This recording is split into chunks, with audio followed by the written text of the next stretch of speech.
Good morning. Today's gospel message is from the book of Mark, chapter 15.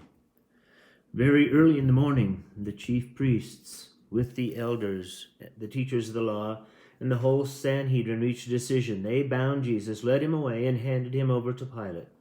"Are you the king of the Jews?" asked Pilate. "Yes, it is as you say," Jesus replied.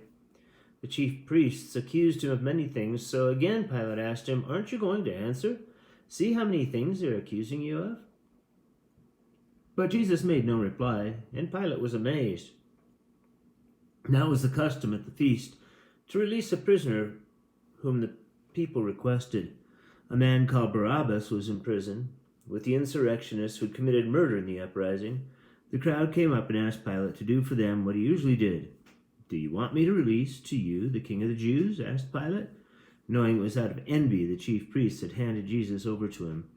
But the chief priests stirred up the crowd to have Pilate release Barabbas instead. "What shall I do then with the one you call the king of the Jews?" Pilate asked them. "Crucify him," they shouted. "Why? What crime has he committed?" But they shouted all the louder, "Crucify him." Wanting to satisfy the crowd, Pilate released Barabbas to them. He had Jesus flogged and handed him over to be crucified. The soldiers led Jesus away into the palace, that is, the praetorium, and called together the whole company of soldiers. They put a purple robe on him, then twisted together a crown of thorns and set it on him, and they began to call out to him, "Hail, King of the Jews!" Again and again they struck him on the head with a staff and spit on him. Falling on their knees, they paid homage to him, and when they had mocked him, they took off the purple robe and put his own clothes on him. Then they led him out to crucify him. A certain man from Cyrene, Simon, the father of Alexander and Rufus, was passing by on his way from the country, and they forced him to carry the cross. They brought Jesus to the place called Golgotha, which means the place of the skull. Then they offered him wine mixed with myrrh, but he did not take it. And they crucified him. Dividing up his clothes, they cast lots to see what each would get. It was the third hour when they crucified him. The written notice of the charge against him read, "The King of the Jews." They crucified 2 robbers with him, one on his right and one on his left. Those who passed by hurled insults at him, shaking their heads and saying, "So, you are going to destroy the temple and build it in 3 days. Come down from the cross and save yourself." In the same way, the chief priests and the teachers of the law mocked him among themselves, saying, "He saved others, but he can't save himself. Let this Christ, this King of Israel, come down from the cross, that we may see and believe." Those crucified with him also heaped insults on him.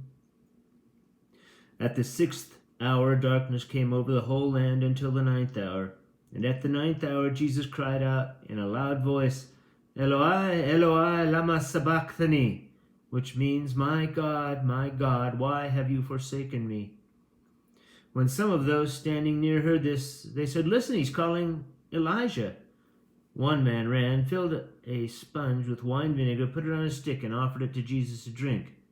"Now leave him alone. Let's see if Elijah comes to take him down," he said. With a loud cry, Jesus breathed his last.